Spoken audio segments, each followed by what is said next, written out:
အခန်းလေးအထူးဘဝတုဒဒီအခန်းမှာတော့အကြောင်းအရာနှစ်မျိုးကိုပြောပြပေးတော့ပါမယ်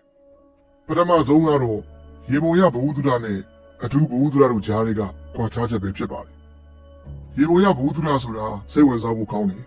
တခြားလူတွေနဲ့ပေါင်းသင်းဆက်ဆံရမှာအသုံးဝင်တယ်ဆိုပေမဲ့ငွေကြီးနဲ့လဲလို့တော့မရပါဘူးဒုတိယအကြောင်းအရာကတော့ဘဝတုဒအသိပညာပဲဖြစ်ပါတယ်ဒီစာအုပ်ထဲမှာကအတန်းပညာတက်မြောက်သောလူကိုလိုအပ်လာတဲ့အခါ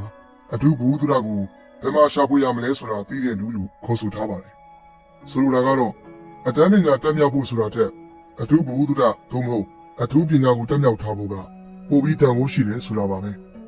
အထူးသဖြင့်ငွေကြေးနဲ့ပတ်သက်လာရင်အထူးပညာအသိကပိုပြီးအရေးပါပါတယ်ဒါကြောင့်ပညာရေးမြင့်မားဖို့အတွက်ကလည်းအာရုံစိုက်ထားသင့်ပါတယ်ငွေကြေးစီမံခန့်ခွဲတဲ့အခါပါမန်အသိဆိုတာကိုအသုံးပြုမှုနည်းပါတယ်ဘာကြောင့်လဲဆိုတော့တင်းရဲ့တဲ့အချက်အလက်ကတမှုထူးခြားနေမှသာတင်းအတွက်ငွေကြေးအခွင့်အလမ်းကိုဖန်တီးပေးနိုင်တာပါဒါကြောင့်အောင်မြင်ဖို့အတွက်ဆိုရင်အထူးပညာဘဝတုဒတွေကိုသိထားဖို့လိုအပ်ပါတယ်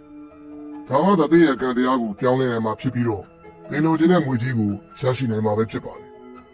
တကယ်လို့များသင်လိုအပ်တဲ့တဲ့အချက်အလက်ကသင်ဆွမ်းဆောင်နိုင်တာထက်ပိုပြီးတော့မှတာလွန်နေမယ်ဆိုရင်တော့ဒီလိုအခြေအနေတွေအတွက်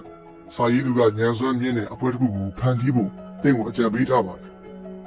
ရိုးရိုးလေးပဲပြောရမယ်ဆိုရင်သင်လိုချင်တဲ့တဲ့အချက်အလက်တွေရှိတဲ့လူတွေပါဝင်တဲ့အပွဲတစ်ခုကိုတည်ထောင်လိုက်ပါ